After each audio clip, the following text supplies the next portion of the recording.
What is up, guys? New day. Um,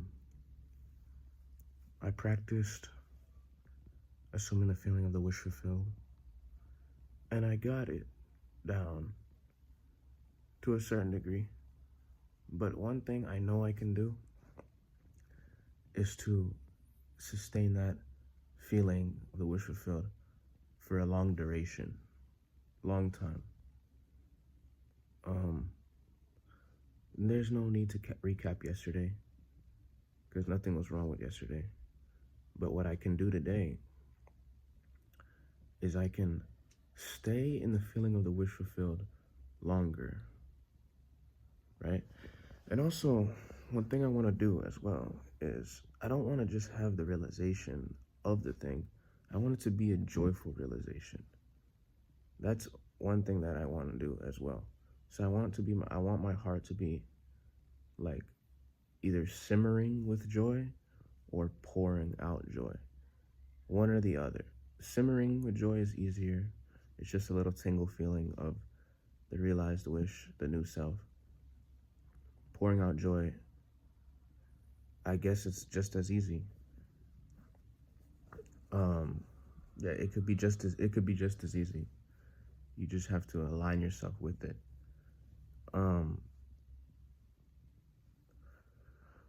Yeah, just stretching my back out.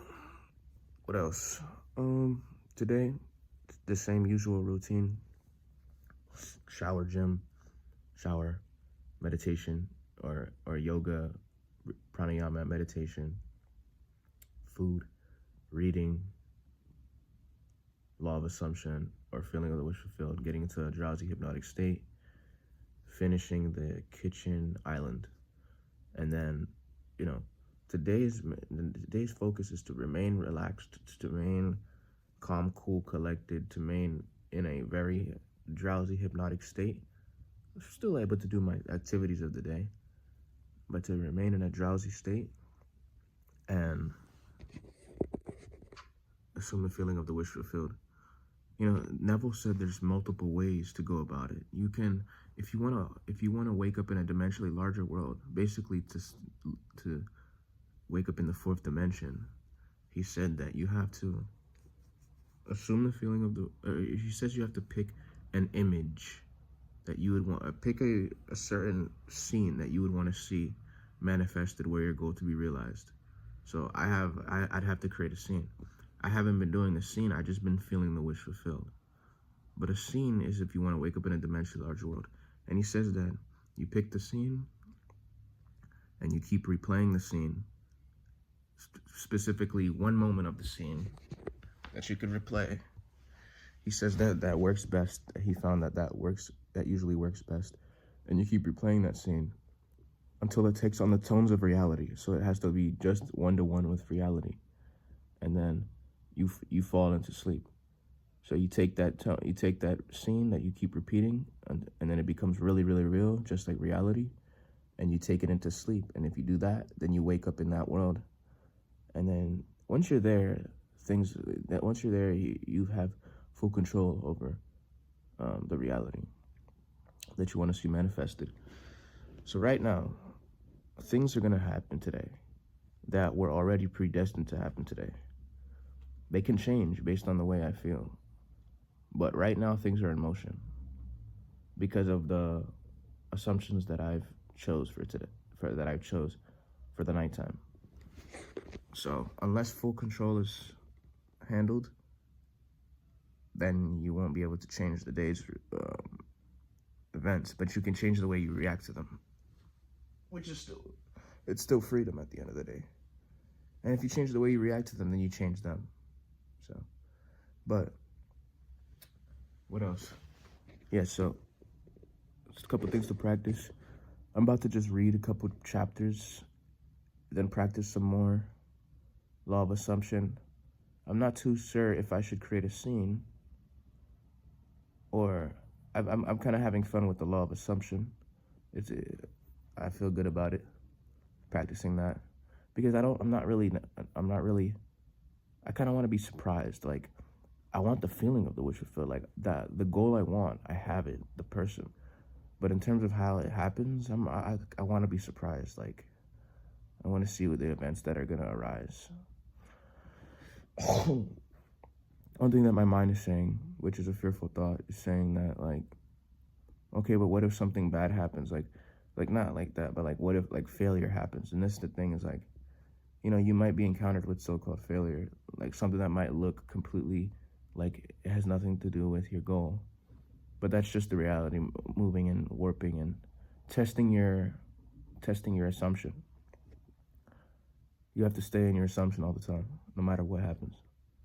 No matter if somebody comes and says some shit, no matter if down in the dumps, whatever, you have to stay in your assumption. So that is the goal. Dude, that dog is going crazy, bro.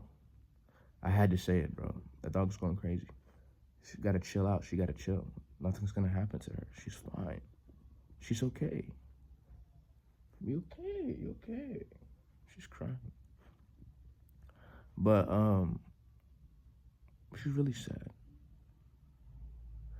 But yeah, I think that's all that I have to say today. I'm gonna read, I'm gonna practice the law of assumption, I'm gonna get myself to a hypnotic state, and I'm gonna try to stay in that state for as long as possible throughout the day, getting my body at ease, my energy at ease, and my mind focused and everything calm and relaxed into the realized wish, and do that for as long as I can throughout the day, striving for a total of 24 hours of the day, going to sleep in it, waking up in it, doing everything in it. The subjective states control your reality. Whatever is programmed in the deep of your mind, that will be your life. However you see yourself, that will be your life. Train yourself to deny the senses and to accept as true what you want to be true of your life, of who you think you are, and life will change. Every person who succeeded, before they ever succeeded, they had an inner realization of who they wanted to be, and they were that person before anything has ever happened. And then once they became that person on the inside, then things magically begin to happen, and they form a logical turn of events. And in their eyes, they think that they're the ones who are making the moves, but what happened was their internal world changed, and so the external world changed. This is just how it is. The inside affects the outside. Whatever's on the inside is gonna control the outside. Every person, bro, they think that they did all this stuff, but it's like on the inside, something got impressed in their mind that it can happen. And so they made the action, like they thought it was hard maybe, or they like stepped forward doing something, and it's like, yeah, I did this. No, you didn't. You got impressed in your mind, and it affected your actions in life. That's what's going on. Like on a subtle level, things are influencing your actions. Like, that's it. Like that dog crying. That dog crying, she wants to leave the room. I feel annoyed on a subtle level. That means that I'm programmed to be annoyed by that shit. But I can change that and not feel annoyed by it. I could feel sad by it. I could feel nothing by it, things like that. Somebody comes and says, you know, fuck you. My identity could be trained to take that offensively, or I can train myself to not take it offensively. Pick and choose, you know? Things like that, like, really influence a day. Like, that person saying fuck you can lead to a certain events. You can fight them, you can kill them, you can die. Things like that. Or you can be happy, you can laugh it off. It's very different. So, you know, I'm not going to try to pinpoint logically how this thing works, but the main thing is just to convince yourself of your goal already being a fact. That's all it takes. Hypnotic states, relaxed states. Convince yourself that your goal is already a fact. There's not any action that needs to be done. You just need to be beaming out the vibration. Because everybody is beaming out a vibration, and that vibration controls their actions. I'm hungry. He identifies with his body, he goes to eat. I'm tired. He identifies with his body, he goes to sleep. I'm bored.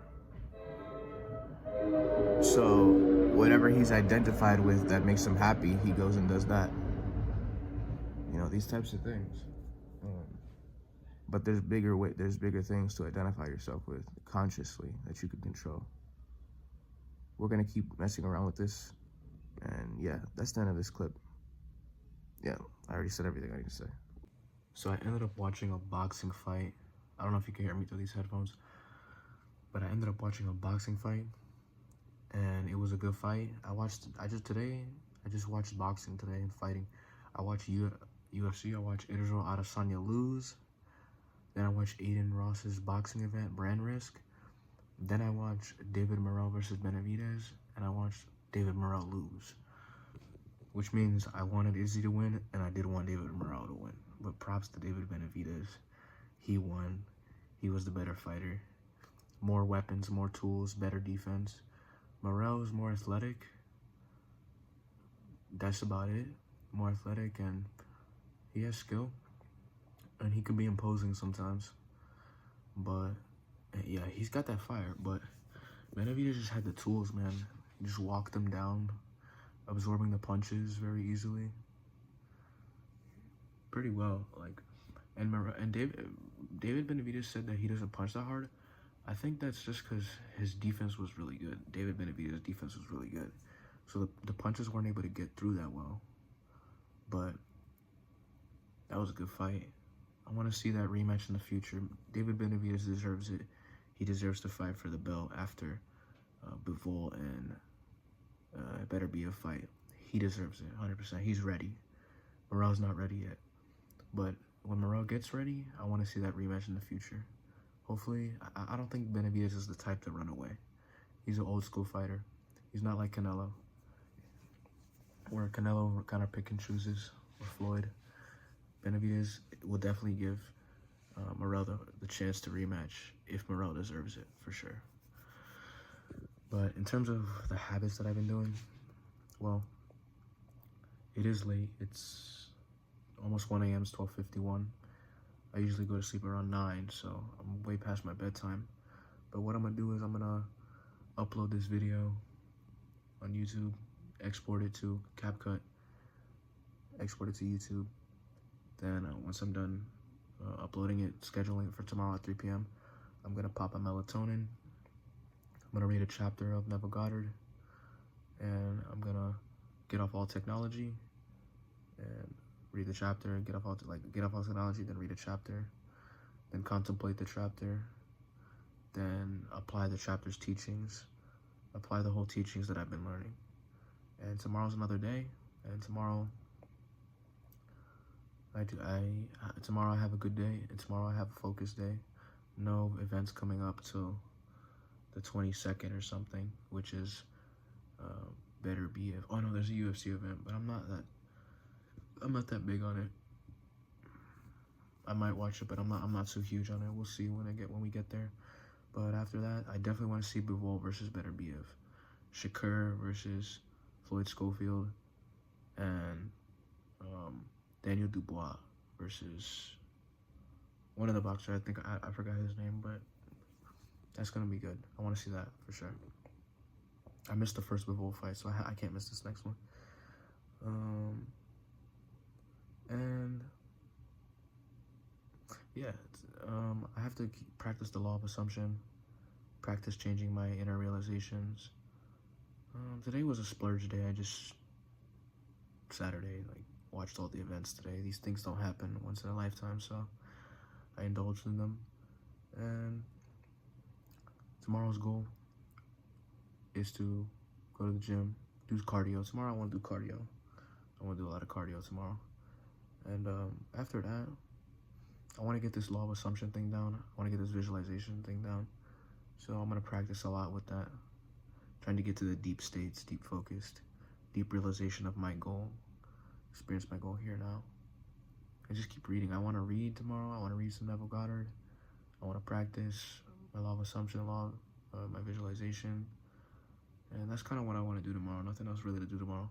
And obviously make these videos to talk about what I did today and the previous day, and to just talk about all the insights. I'm getting really tired now, so I'm gonna end this video. And I'm an A-list actor, and I'm having fun in this dream, in this dream we call life. Sure. Yeah. Anyways, yeah.